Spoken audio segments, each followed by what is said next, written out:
I find another thing which every time I come to the States, you hear all this news in the States about how divided we are, and then I'm standing at the airport and I say multiracial couples, which is not a big deal, but I mean, 50 years ago that would have been like, or that actually there's not really that much difference in the races. I think there's more difference in social class nowadays than the way we dress, the music we listen to. I think we're all a big melting pot, and I think that's a beautiful thing about our country. I think also, I don't like the slogan "Make Something Great Again" because I think it triggers too many things. But I think we need to resurrect American exceptionalism, not only abroad but also within. And I think we need that unifying force, because I don't believe that the majority. That used to be that term, the silent majority. Yeah, I think we've lost the the connection to them. I think a lot of people will vote, in my opinion, for the wrong candidate because the opposite side is untenable for them because of some extreme view that they hold. Whether it be the bathroom issue or abortion or whatever it might be. Right? Women shouldn't be leading. Yeah. Todd, any number of things, but we've got to, if every person will just take a moment to reflect, be more reflective, and try, just make an effort, it'll make a difference. Todd, this has been a lot of fun for me. You're not off the hook yet. We still got. I always let my team. They have to listen to us the whole time, so I'm sure they've got a couple questions. I want to say up front, thanks a lot. You've always been a good buddy, and I knew that this had potential for a good. I've had a blast. I hope our listeners will have. I hope you had a blast. Maybe one, and I'm famous for stepping on toes in a good sort of way.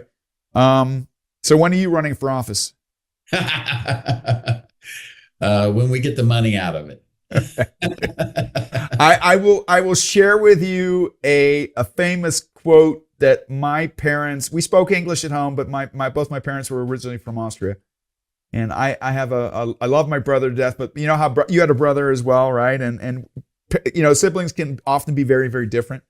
And when we had arguments, my parents would often appeal to me with a traditional Austrian saying, and I'll translate it in English, that says, the smarter one gives in and the ass falls off the bridge. Now that makes absolutely no sense. But the picture is, if you're pulling a mule or a donkey, obviously the donkey's maybe not as intelligent as you. Actually, they're quite intelligent animals, but they have more power. So sometimes the easiest solution is just to let go of the rope, and then they fall off the bridge, and then they'll learn out of the process. And this is a profound traditional statement I think every Austrian child has ever heard in their life. And I had to listen to it for decades. Until one day when I was a teenager, I said to my parents, if the smarter ones always give in, the asses ruled the world. Not that my brother's an ass. I love him. He's a great guy. He's different than me, but he's a wonderful person. But I think that's would be a good summary statement for also an appeal to you, because there was a really good Democratic senator who recently said this. He said that the decorum has reached such a low point in the Senate and the Congress that a lot of people of character are so turned off that they don't want to be there. And I think that's a dangerous place. Yes, very dangerous. And I hope that Generation Z and whatever generation comes thereafter takes up the responsibility to say, listen, if we have the energy to complain, we're part of the solution. We're either part of the problem or we're part of the solution. So if you run for office, you got my vote. Rico Nelly, questions? Oh, there's Generation Alpha? Yes. Do they the iPad babies? Okay, great.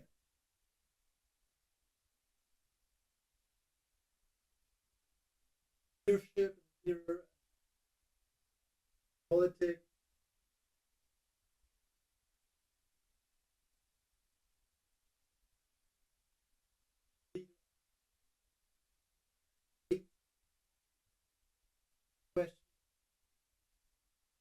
I think that today, I those is how to deal with conscience, because there's nothing Oh, so it's not. You're saying if I'm tell me if I'm going. You're saying that it's one thing to define what leadership is, but leadership is actually a multiverse. It's not like one dominant. We have to understand that there's multiple players on the field. That's stage. Okay. Like have a lot of how to deal with this group. That's a complex question. Did you hear it, Todd? Yeah, and it's made more complex today. Hold on. Nellie wants me to rephrase it. So okay, that's because they won't hear him. So I have to rephrase. So Rico's question was,